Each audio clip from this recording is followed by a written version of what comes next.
Today we're back on the road as we head out of the city towards the town of Grinderwick. Here we plan to visit the site of last year's volcanic eruption of Geldingadalir, located in Fagradasfjall. Having visited here at a time where fresh lava was flowing across this land, I was curious to see how far it had come now that the eruption was over, as well as the devastation it has left behind. Which I suppose kind of makes sense with such a highly volatile location, but at the same time they get the benefits of the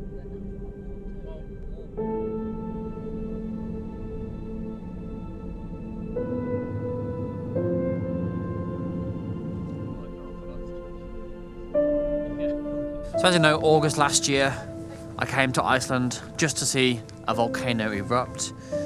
We're now back at the site. It's April. It's towards the end of April, the 24th of April today. The eruption has been declared over since, I think it's like October, November. So obviously there's no volcano to see, but there's still going to be a lava field to go and take a look at. Might be a lot of steam or gas coming out still, so let's take a look.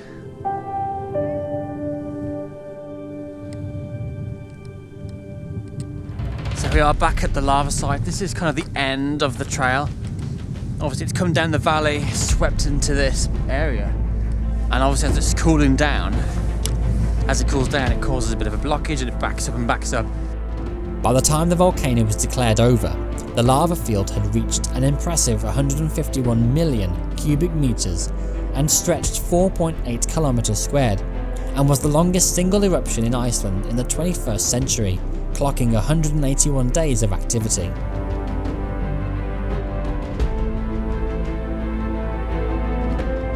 It is mad to be stood here on top of lava. Be very careful not to make sure that I'm going to fall through, making sure that I test my weight before I fully walk on it. Look at that.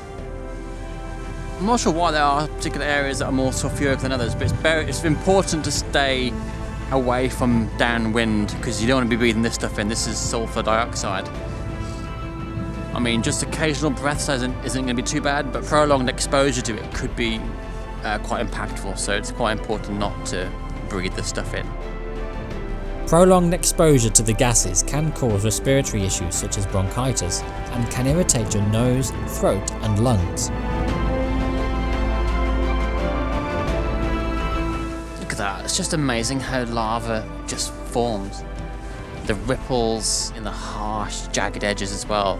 It's so unpredictable how it forms, the shapes that it creates. It's fascinating, and you can see the colours, like the different layers here. Sort of the reds and the blacks, the way the minerals are exposed. You can't recreate this, really.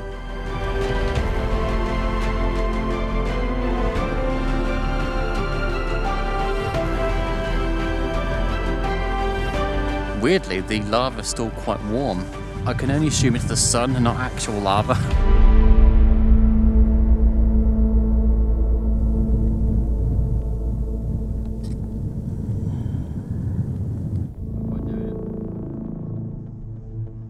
After spending a couple of hours here, we take the scenic route through Grinderwick, past the Blue Lagoon and back into Reykjavik.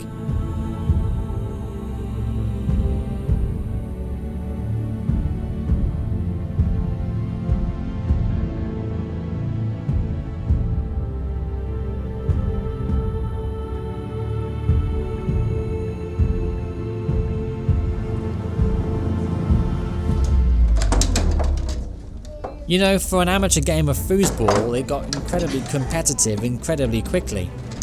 I was already handicapped in that my handle for the goalkeeper was made from some plastic parts from a children's toy. Oh no! Oh no! He broke his foot!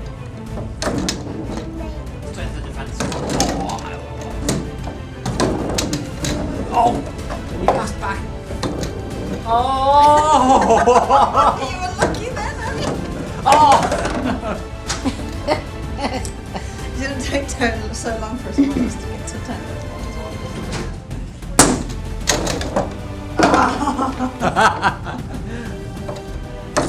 The The game got tense, and in its final moments, I scored the winning goal. Yay!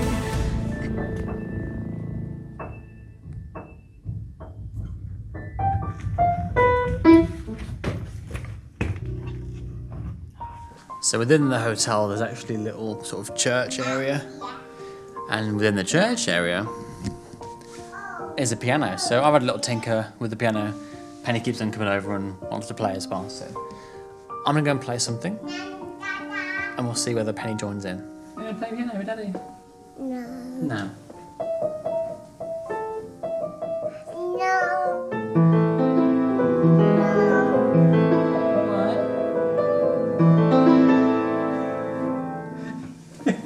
What are you stopping playing for? Do you want me to play piano? No. The cheeky monkey. What are you? Are you a cheeky monkey? Yeah. Say, I'm a cheeky monkey. I like my chicken monkey. Who's a monkey moo? Penny. Yeah, Penny. Ding. Ding.